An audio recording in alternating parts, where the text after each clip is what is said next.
देखेंगे बिहार एसएससी का मैथ का सॉल्यूशन, ठीक है ना। देखिए, अगर बिहार एसएससी आपको अगर क्रैक करना है यानी निकालना है एग्जाम, तो याद रखिए डेली आपको सेट प्रैक्टिस करना होगा। चाहे आप अपने से करें, चाहे यूट्यूब पे करें, चाहे मेरे यूट्यूब चैनल पर करें, ठीक है ना। तो बिहार एसएससी को अगर क्रैक करना है तो डेली आप सेट बनाइए, आपको आसानी से यानी 1 महीने में आपको रिजल्ट आ जाएगा। आपका खुद आपको येगा कि मेरे में प्रोग्रेस है और इस बार बिहार एसएससी का रिजल्ट फाइनल है, ठीक है ना। तो डेली सेट बनाइए और मेरे इस यूट्यूब चैनल पर है, तो अगर वीडियो अगर आपको अच्छा लगे तो वीडियो अगर अच्छा लगे तो इस वीडियो को शेयर जरूर कीजिएगा। अगर अच्छा नहीं लगे तो कमेंट्स कर जरूर बताइएगा। ध्यान दीजिएगा मेरी बातों को। मेरे इस चैनल पर आपको एक चीज यूनिक चीज मिलेगा। क्या यूनिक चीज मिलेगा? कि मेरा कोई भी चैप्टर, कोई एक चैप्टर उठाइएगा ना, तो एक ही कंसेप्ट से पूरा हम कंप्लीट करते हैं। कोई ट्रिक फ्रिक नहीं, कोई माथा पेची वाला कोई सवाल जवाब नहीं, ठीक है ना। तो इस वीडियो को पूरा लास्ट तक देखिएगा। अच्छा लगे ना अच्छा लगे कमेंट्स कर अपनी राय जरूर बताइएगा। ये क्वेश्चन हम लोग 76 नंबर क्वेश्चन देखते हैं। देखिए, इस क्वेश्चन को सॉल्व करेंगे तो आप कैसे करेंगे? 5 3 15 इसमें जोड़ेंगे, फिर 5 3 15 इसमें, फिर उसमें। तो ध्यान से समझिएगा, यही चीज 2 बार लिख दिया है, फिर यही चीज यहाँ लिखा गया है और यही चीज 2 बार लिखा गया है। तो आप लोग को एलजेब्रा में हम पढ़ाए थे, ये देखिए 1 2, तो हम a गुणे a लिख सकते हैं, प्लस 2 है यहाँ पे a और यहाँ पे b, इसको हम b मान लेते हैं, इसको हम b मान लिए। तो b 2 है, b गुणे b। अब देखिए तो ये फॉर्मूला बन गया a square plus 2ab plus b square. तो ये किसका फॉर्मूला होता है? a प्लस बी का होल स्क्वायर। ये किसको माने? इसको। तो इसको हम पूर्णांक में है, मिश्र भिन्न में, तो हम इसको बटा में कर लेंगे। 5 3 15 15 3 18/5 प्लस b का मान है 2/5। अब देखिए इसको हम कैसे सॉल्व करेंगे? एलसीएम सेम यानी 5 और 18 सेम सेम आएगा ना, तो 18 2 20 स्क्वायर, 5 चौका 20 और 4 चौका 16। इस क्वेश्चन को हम ऐसे सॉल्व करेंगे, ठीक है ना। जो आपका क्वेश्चन यानी 76 का ऑप्शन 2 है। 77 नंबर हम देखते हैं, ये क्या कह रहा है? कह रहा है 5 घंटे एक साथ बजना शुरू करते हैं। 5 घंटी लिखना सही है, घंटे लिखा है। 5 घंटे एक साथ बजना शुरू करते हैं, जो कि 6 7 8 9 और 12 सेकंड के अंतराल पर बजते हैं। कितने सेकंड बाद वे फिर से 7 बजेंगे? जब भी इस तरह का क्वेश्चन आपको मिले तो सीधा सीधी इसका एलसीएम निकाल दीजिएगा। क्या निकालिएगा? एलसीएम। तो चलिए निकालते हैं हम लोग एलसीएम। तो बहुत बढ़िया से हम आप लोग को एलसीएम निकालने का तरीका हम सिखाए हैं। तो देखते हैं क्या होता है। यहाँ 6 12 का एलसीएम आपका क्या आएगा? देखिए तो 6 दूनी 12, इससे ये हमारा कट रहा है, तो हमारा हो गया 12। अब ये तो इन दोनों का अब 3 को बचा है ना जी। देखिए तो 7 से तो ये कटेगा नहीं, तो हम 7 गुना कर देंगे। 8 से देखिए तो यहाँ 4 दूनी 8, देखिए तो 4 3 12, 3 बच रहा है ना, 2 से तो 3 कटेगा नहीं, तो हम यहाँ 2 लगा देंगे, ठीक है ना। इसका किए 9 9 को अब हम तोड़ेंगे, तो 3 त्रिके 9, 3 चौके 12, यानी अब यहाँ 4 आया। 3 से ये वाला कोई नहीं कटने वाला, तो एक 3 और लगा देंगे, हो गया आपका काम। ये जो आप लोग मन में आ रहा होगा सर कैसे कैसे कर रहे हैं, तो घबराइएगा मत, प्लेलिस्ट में चले जाइएगा, एलसीएम एचसीएफ खोलिएगा, सारा डिटेल्स आपको मिलेगा। चलिए यहाँ हम करते हैं। 12 सत्ते 84 और 3 दूनी 6 गुना करते हैं। 6 चौका 24, 6 अठे 48, 48 2 50, यानी इतना सेकेंड के बाद तीनों घंटी यानी पांचों जो घंटी है एक साथ बजेगी। 78। देखिए ये क्वेश्चन भी बहुत बढ़िया क्वेश्चन है। बच्चे लोग इसमें बहुत कंफ्यूजन हो जाते हैं। 156.25 प्लस अंडर रूट 0.0081 माइनस 0.0361। देखिए बहुत बढ़िया क्वेश्चन है, ठीक है ना। लेकिन बच्चे इन्हें क्या करते हैं? छोड़ देते हैं, सोचते हैं कि ये बहुत भारी है। भारी नहीं है, याद रखिएगा। दशमलव का अगर वर्गमूल निकालना हो तो ठीक उसका आधा कर देंगे, यानी जितना संख्या का वर्गमूल आएगा ना उसका आधा अंक में दशमलव बैठाएंगे। तो पहले हम ये देखेंगे ये 15,625 का वर्गमूल कितना होता है। तो इसका हम निकालने का तरीका बताएं, यानी इसका आप लोग देख लीजिएगा वीडियो में, ठीक है। हम डायरेक्ट निकाल रहे हैं, थोड़ा देरी के लिए हम भूल जा रहे हैं कि यहाँ दशमलव है। तो 15,625 का वर्गमूल 50 25 156 है। तो किसका स्क्वायर करेंगे कि 156 या 156 से कम आए। 15 15 हुआ 225, 14 का करेंगे तो 14 14 हुआ 196, ये भी ज्यादा हो रहा है। 13 का कर सकते हैं, 13 13 हुआ 169, ये भी भाई ज्यादा है। 12 करते हैं, 12 12 हुआ 144, यानी 12, यानी सीधी सी बात है इसका जो वर्गमूल होगा इतना होगा। लेकिन अब प्रॉब्लम है कि इसमें दशमलव 1 2 अंक के पहले, तो घबराइएगा मत। जब भी वर्गमूल हो ना तो 2 अंक के पहले तो उसका आधा कर देंगे, इसका मतलब 1 अंक के पहले उसका दशमलव बैठना चाहिए, यानी यहाँ पे बैठेगा, ठीक है ना।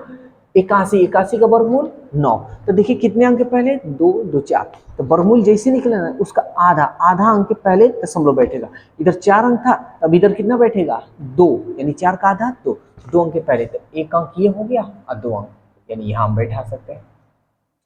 361 का वर्गमूल कितना होता है भाई 19 होता है। तो देखिए तो दशमलव 2 2 4, 4 अंक जब पहले है तो उसका आधा कर कर इसमें बैठाएंगे, तो 4 का आधा 2, यानी 1 2।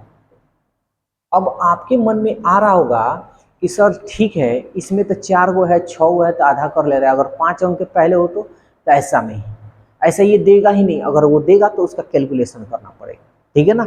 लेकिन एग्जाम में वैसा नहीं देता है, क्योंकि उसको भी मालूम है कि भाई कम समय रहता है बच्चे लोगों के पास। तो पहले हम इन दोनों को ऐड कर लेते हैं, जोड़ते हैं, यानी 0 बैठा देते हैं, क्योंकि दशमलव के बाद 2 अंक है, जोड़ने में आसान हो जाएगा।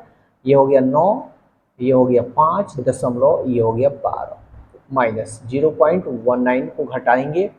9 में से 9 गया भाई 0, 5 में से 1 गया 4, अब 12 में से 0 गया 12, यानी 12.4 आप कह सकते हैं, या 12.40, जो आपका ऑप्शन 3 नंबर है, 79 नंबर। देखिए क्या कह रहा है, कह रहा है ए एक काम को 20 दिन में कर सकते। टाइम एंड वर्क का जो हम कॉन्सेप्ट बताए ना, वीडियो आप लोग जरूर देखिएगा, जो भी मेरे चैनल पर नए हैं, टाइम एंड वर्क का जो प्लेलिस्ट में वीडियो जरूर देखिएगा। आपको टाइम एंड वर्क इतना आसान दिखेगा ना कि आप समझ नहीं सकते हैं कि इतना आसान है। बहुत बच्चे टाइम एंड वर्क सबसे ज़्यादा डिफिकल्ट समझते हैं। ए एक काम को 20 दिन में करता है, ए एक काम को 20 दिन में करता है, ये डेज दिया हुआ है। बी उसी काम को 30 दिन में करता है, बी उसी काम को 30 दिन में करता है। दोनों उस कार्य को कितने दिनों में पूरा करेंगे। आप लोग तो जानते हैं दोनों को गुना करेंगे, जोड़ देंगे तो ऐसे निकल जाएगा। लेकिन हम आपको पुराना तरीका नहीं बल्कि एक नया तरीका हम बताएंगे, कुल काम। तो कुल काम देखिए तो 30 अब 20 का एलसीएम निकाल लीजिए 60।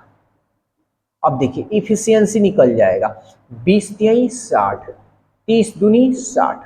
अब बताइए ए और बी दोनों मिलकर कितने दिन लगाएंगे काम करने में। देखिए तो ए एक दिन में 3 गो काम, बी एक दिन में 2 गो, तो एक दिन दोनों अगर मिलेगा तो कई गो काम, 3 और 2 5, टोटल काम कई गो है 60। तो 60 में हम 5 से भाग दे देंगे, 5 एकम 5, अब 5 दूनी 10, यानी ए और बी अगर दोनों मिलकर काम करेंगे तो कितने दिन लगाएंगे 12 दिन, जो आपका ऑप्शन 4 है।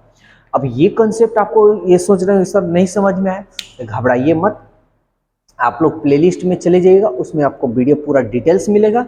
और ये जो है ना एक बार वीडियो को फिर से रिव्यू कीजिएगा, बैक कीजिएगा, और बैक कर कर एक बार फिर से समझिएगा, आसान आपको लगेगा, ठीक है। जल्दी से इसका स्क्रीनशॉट लीजिए।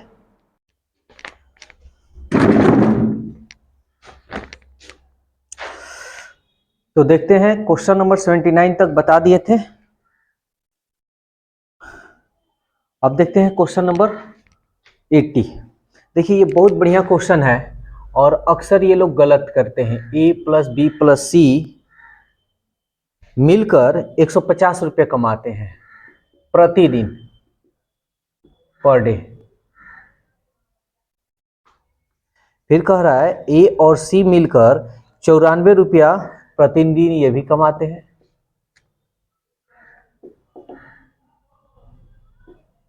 पर डे है। और बी और सी 76 रुपया पर डे कमाते हैं।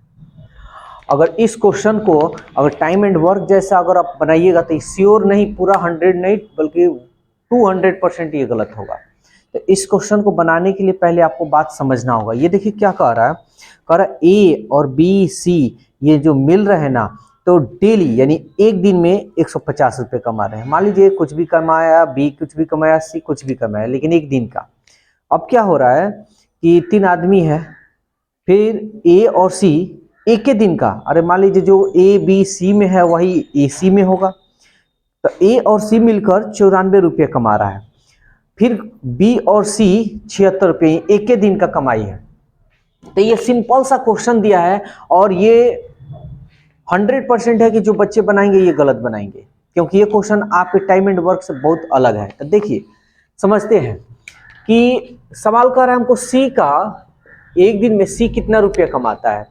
तो हम क्या करते हैं कि अगर ए बी सी, यहाँ देखिए इसको और इसको, इसमें 2 सी आ रहा है ना, तो ए बी सी अगर इस तीनों को अगर हम जोड़ दें या सी को इसमें से निकाल दें तो सी का मान निकल जाएगा। आई मीन इन दोनों को जोड़ दें, आज जोड़कर इसमें 2 ना सी है, तो देखिए यहाँ हम कर दिखाते हैं आपको। इन दोनों को पहले जोड़िए, तो ए सी और बी सी, तो A plus C plus B plus C equal, इन दोनों को जोड़ते हैं 94 प्लस 76। देखिए हम समझाने के लिए इतना लिख रहे हैं, एग्जाम में आप लोग इतना मत लिखिएगा। तो इसको हम थोड़ा सजा लेते हैं, ए प्लस बी प्लस सी, इतना को 80 को अलग कर दिए, हमको सी का ही बतलाना है। 6 4 10, 9 7 16 और 16 और 1 17, और ए प्लस बी प्लस सी का यहाँ प्रत्येक दिन का कमाई इसका दे रहा है 150 रुपया।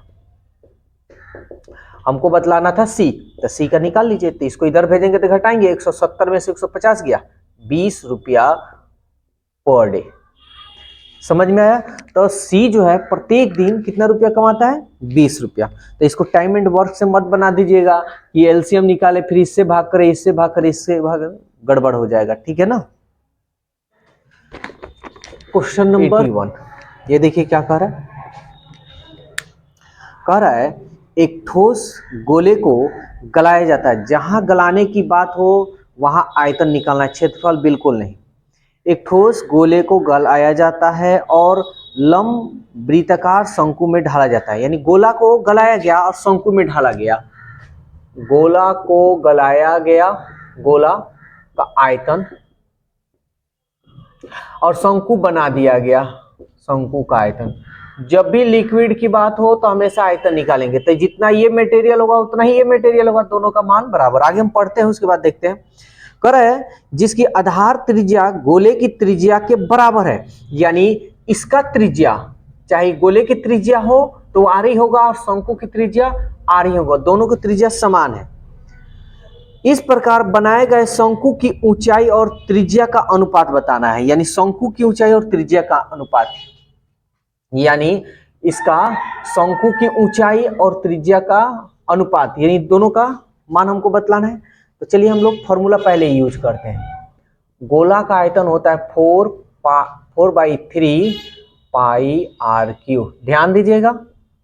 शंकु का आयतन होता है 1/3 पाई आर स्क्वायर एच। सवाल कहा है कि त्रिज्या दोनों का सेम है, तो देखिए त्रिज्या जो है ना हम उसी तरह रहने देंगे, इसमें कोई बदलाव नहीं करेंगे। आर स्क्वायर से आर स्क्वायर कट गया, एक आर बच गया, पाई से पाई कट गया, 3 से 3 कट गया। अब हमको बताना था h, यानी शंकु की ऊंचाई और त्रिज्या का अनुपात, ठीक है।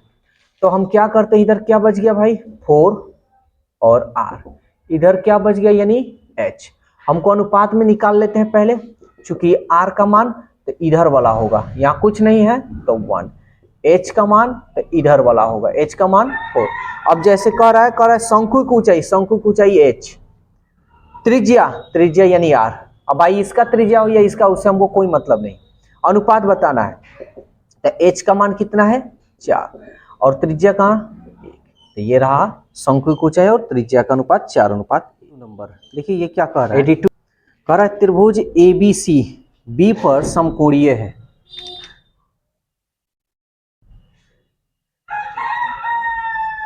ये B समकोणीय है, ये A और C कहीं लिख देते हैं।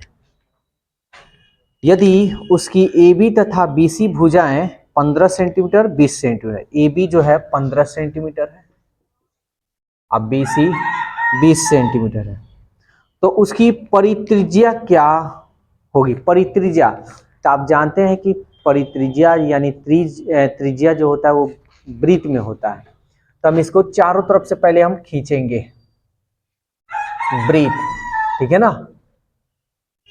ये थोड़ा आप लोग समझ लीजिएगा, केवल फिगर हम समझाने के लिए वो कर रहे हैं, ठीक है।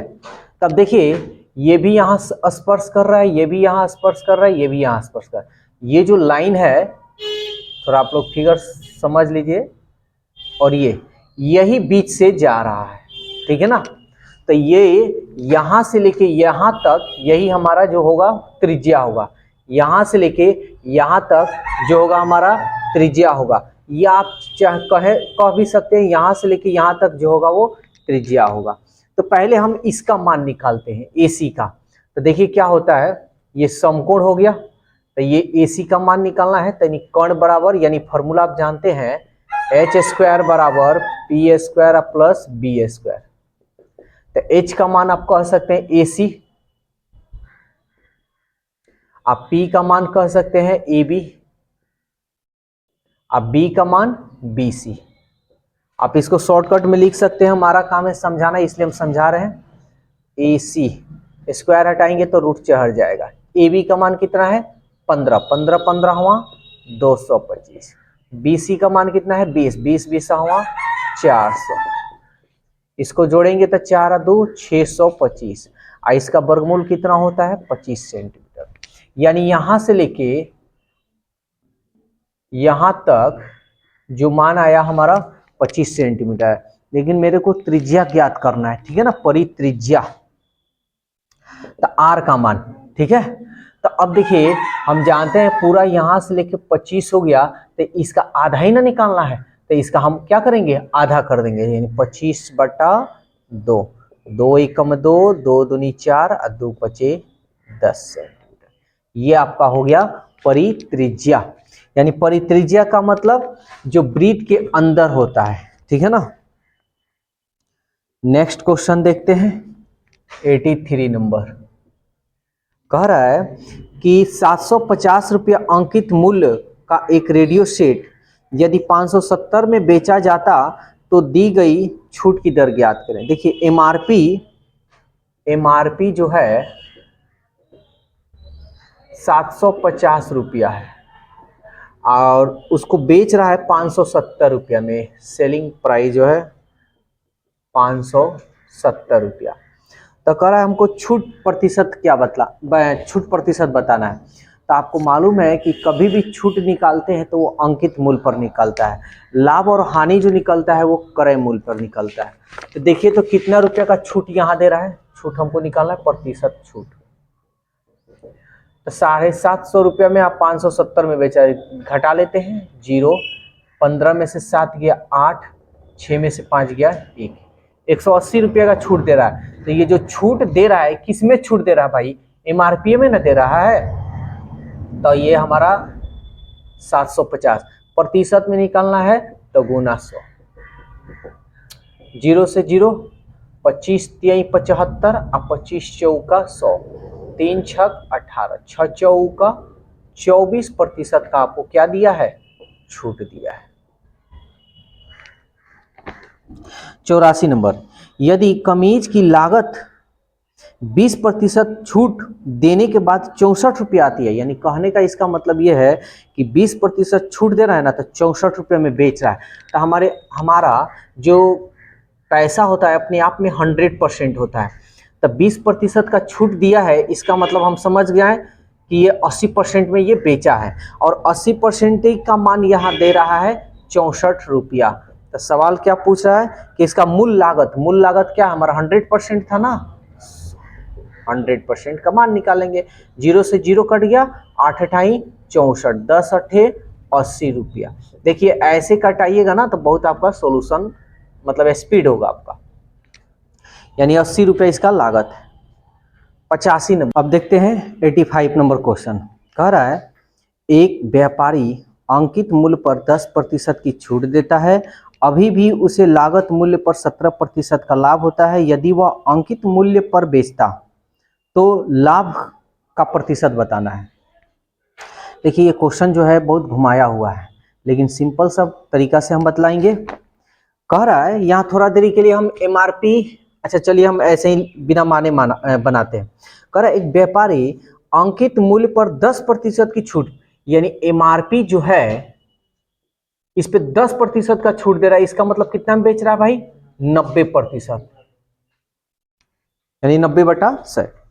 अभी भी उसे लागत मूल्य पर, लागत मूल्य मतलब सीपी, अपना क्रय मूल्य, उसे लागत मूल्य पर 17% का लाभ हो रहा है। यानी इसको सीपी पे नहीं बेच रहा, बढ़ाकर बेच रहा है, यानी 117/100। यह भी आपका क्रय विक्रय मूल्य हो गया, यह भी विक्रय मूल्य, यानी सेलिंग प्राइस, दोनों सेलिंग प्राइस ये बराबर हो गया। 100 से 100 कटा दिए। कटाना चाहते हैं तो आप कटा सकते हैं, नहीं कटाना चाहते हैं नहीं कटा सकते हैं, ठीक है ना, आपके ऊपर डिपेंड करता है। तो देखिए तो एमआरपी कितना है, ये इसका मान हो गया है एमआरपी, यानी कितना है 117 रुपया। और कॉस्ट प्राइस ये इसका सीपी कितना हो गया 90 रुपया। एकदम सिंपल तरीका से बता रहे हैं।